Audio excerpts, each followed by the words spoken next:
Autoradio CHU, l'émission sur l'actualité automobile, les essais réalisés par nos spécialistes, les reportages sur les salons. Bonjour à toutes et à tous, bienvenue sur Autoradio CHU, votre émission sur l'automobile. Patrick, bonjour. Monsieur Pierre, je vous salue.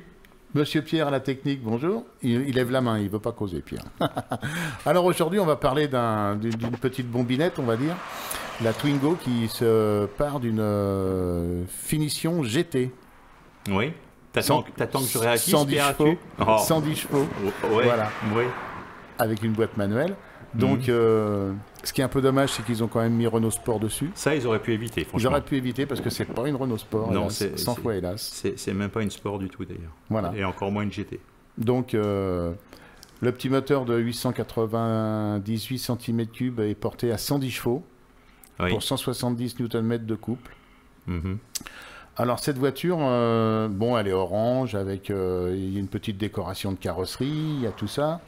Et bah, c'est tout ce qu'elle a. Des jantes 17 pouces, des écopes sur le côté pour essayer de refroidir le moteur, parce que c'est vrai que quand on tire un peu dessus, ça commence à sentir. Bah déjà que ça chauffe, déjà qu'il chauffe normalement le moteur, donc. Bah, c'est un moteur arrière. Hein. Ouais, bah c'est pour être à l'arrière, il est à l'arrière. En plus, on l'entend bien, on sait qu'il fonctionne. Voilà. Ça c'est sûr. Donc, bah, moi je l'ai remontée de Paris cette voiture sur l'autoroute. Bon, j'étais un petit peu. La grosse déception de cette voiture, c'est sa résistance au vent latéral. Pourquoi tu dis la grosse déception? Il y a plein de déceptions sur cette voiture. Bon, c'est la principale quand même. Oui, oh. C'est principal, déjà heureusement qu'elle a des jantes larges, parce que des fois ça deviendrait un peu limite. Donc on n'a jamais eu l'occasion de rouler par mauvais temps avec une Elles sont tellement larges, les jantes, qu'elles frottent.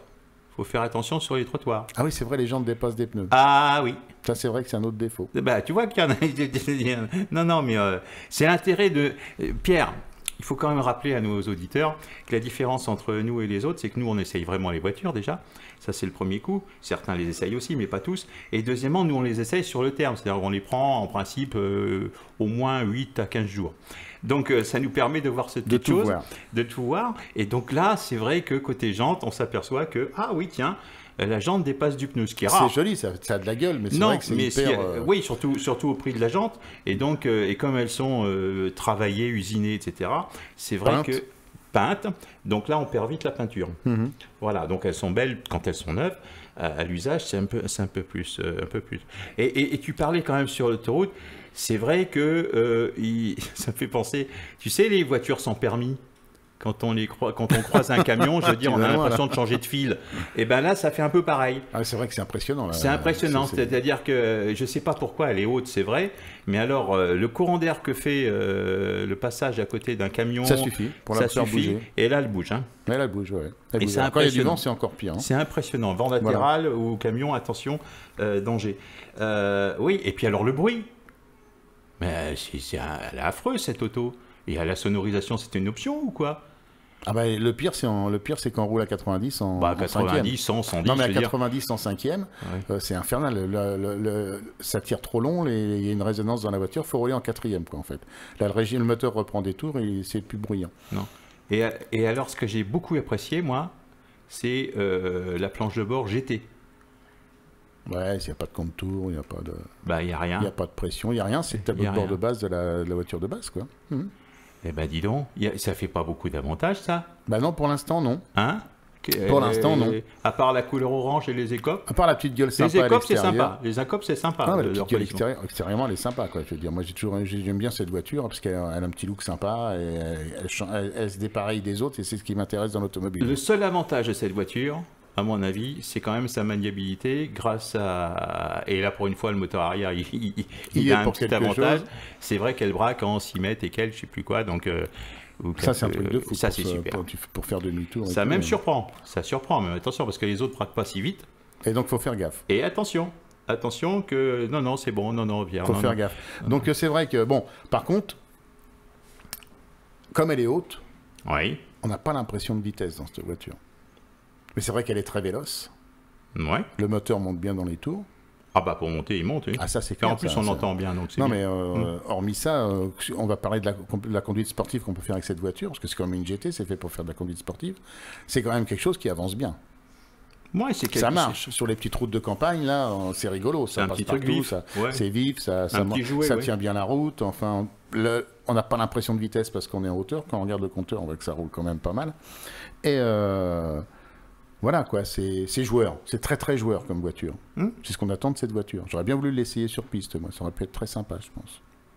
Ouais, faut pas si, non ça plus. peut être marrant. Si, Oui, non, mais parce c'est que toujours marrant. sur piste, t'as pas le problème de la marée chaussée, t'as pas tout ça. Donc, t'es déjà mieux dans ta tête. Le problème de la marée chaussée. Des gens qui t'attendent, tu sais, avec les appareils photo sur le bord de la route, là. Ah oui. Ouais, tu connais bien, toi, ça. Bon, je veux dire que oui, moi, j'ai plus beaucoup de points, donc... Donc, voilà, quoi. Et c'est une voiture qui est très joueuse. Mais c'est à cause du métier, ça, hein, Pierre. Très joueuse. C'est normal, parce que nous, on teste les voitures. Bon, c'est ça, la consommation. Bon, la consommation, c'est un moteur essence, hein, vous attendez pas des miracles. Oui, plus on tire dessus, plus ça consomme, c'est normal, hein, c'est pas normal. On peut pas parler on n'achète pas ce genre de voiture pour péter des consommations. Hein. Non, on n'achète pas ce genre de voiture du tout, d'ailleurs. Mais si, c'est un côté sympa, c'est un petit look sympa, voilà. On n'achète pas une GT, ça sert à rien. On achète une 17 000 Twingo. €, c'est ça. On achète une Twingo, ça oui, pour une petite voiture. Enfin non, on n'achète même pas une Twingo, on achète une Smart. On prend l'original. Non, tu peux pas dire ça. Après, Bah si, quitte à faire. C'est pas le même tarif. C'est à peu près pareil. C'est plus cher. Non, mais c'est mieux. Avec les options et tout, c'est plus cher. Non, c'est mieux. Enfin bref, il faut toujours prendre donc on l'original. continue, on est hors sujet là. Rouler Smart. Moi je dis, cherchez toujours l'original. Voilà. Donc elle est déclinée en 4 teintes.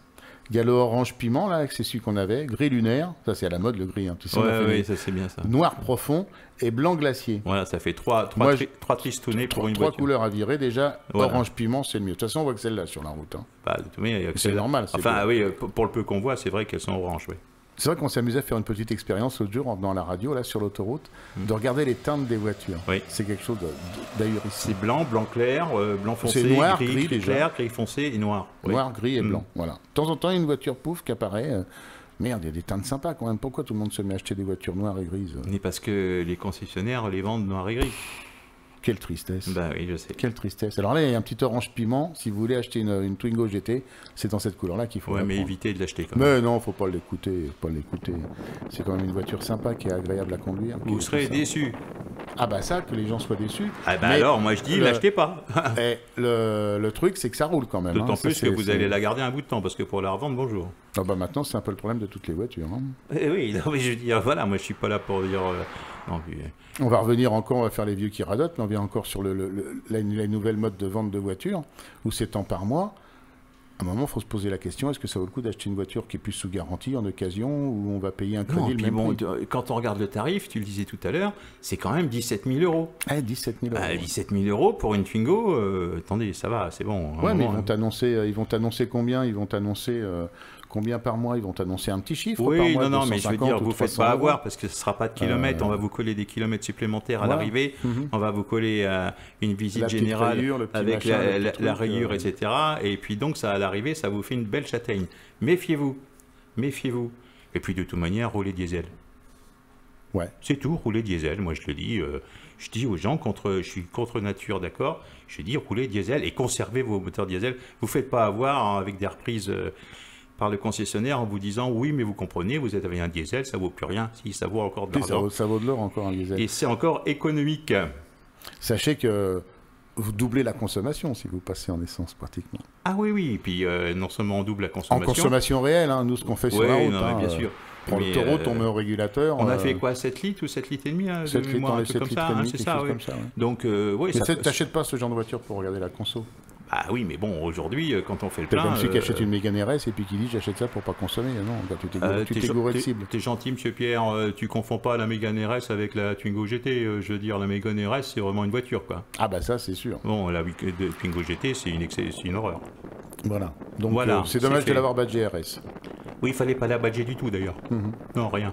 Il fallait juste mettre une voiture du modèle 110 chevaux. Voilà. Ouais, même pas 110 chevaux, c'est une Twingo, c'est une Twingo de ville, point. Ouais, voilà, c'est ça. Dès que c'est sur la route, de toute manière, c'est une horreur. Voilà, bon, on va faire une petite pause là-dessus. Oh bah tiens, on va